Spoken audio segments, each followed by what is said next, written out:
YouTube நண்பர்களுக்கு வணக்கம். இப்போ நம்ம சேனக்கிழங்கு, அதாவது ஒரு சில இடத்துல கருணக்கிழங்கு கூட சொல்லுவாங்க, அதை வந்துட்டு இப்போ வந்துட்டு எப்படி வறுத்தெடுக்கிறதுன்றதை வந்து பார்க்கலாம். இதுக்கு வந்து தேவையான பொருட்கள் என்னென்னா, வீட்டில் வந்து மிளகாத்தூள் எல்லாருமே அரைச்சி வச்சுருப்பீங்க, அதை வந்து எடுத்துக்கோங்க.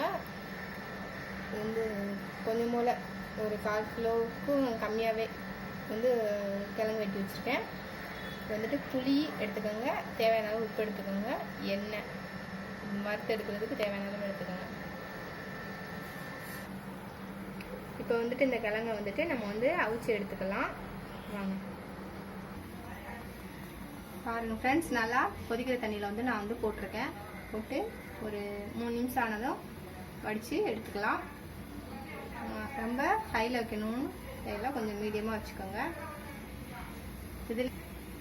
இதில் நீங்கள் உப்பு போட்டு அவிச்சாலும் ஒன்றும் பிரச்சனை இல்லை. நீங்கள் இல்லைன்னா அவிச்சு எடுத்ததுக்கு அப்புறம் கூட உப்பு போட்டுக்கலாம். கொஞ்சம் மீடியம் ஃப்ளேவரில் வச்சுக்கோங்க. பாருங்கள் ஃப்ரெண்ட்ஸ், நான் வந்து அவிச்சு எடுத்து வந்துட்டேன். நல்லாவே அவிஞ்சிச்சு பாருங்கள்.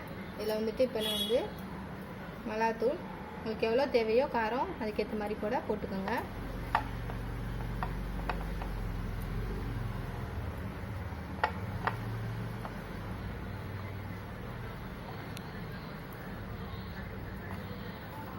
இது கூடயே தேவையான அளவு உப்பு சேர்த்துக்கோங்க, ரொம்ப சேர்த்துறாதீங்க.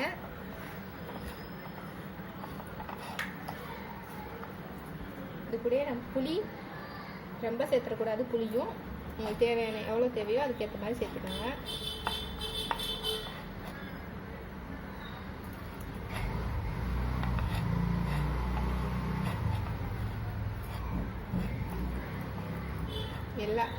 எல்லா கிழங்குலையுமே நல்லா மசாலா ஒட்டுற மாதிரி பார்த்துக்கோங்க. அவ்வளோதான் ஃப்ரெண்ட்ஸ், இது ரெடி ஆயிடுச்சு. இப்போ எண்ணெயில் போட்டு எடுத்துடலாம் வாங்க. இப்போ பாருங்கள், எண்ணெய் வந்துட்டு காஞ்சிடுச்சு. இப்போ வந்துட்டு மெல்லமாக இதை போட்டு எடுத்துக்கோங்க. ஃபுல்லாக வச்சிடாதீங்க, மீடியம் ஃபுல்லாக வச்சிங்கன்னா உங்களுக்கு வந்து கரெக்டாக இருக்கும். பார்த்து கவனமாக கொடுங்க.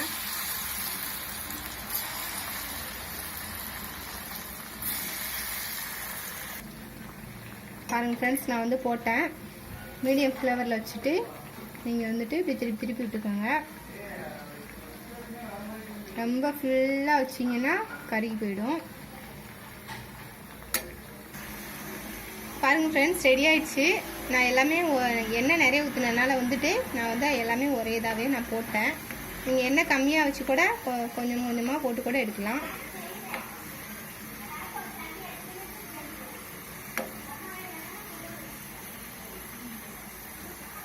எடுக்கும்போது சிம்மில் வச்சுக்கோங்க.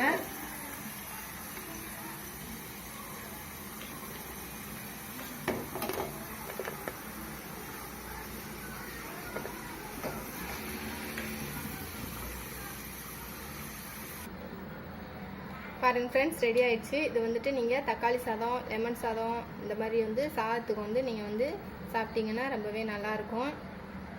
பாருங்கள் எவ்வளோ நல்லா வந்திருக்குன்ட்டு. Thank you friends. இந்த வீடியோ உங்களுக்கு பிடிச்சிருந்ததுன்னா லைக் பண்ணுங்கள், ஷேர் பண்ணுங்கள், கமெண்ட் பண்ணுங்கள். தேங்க்யூ.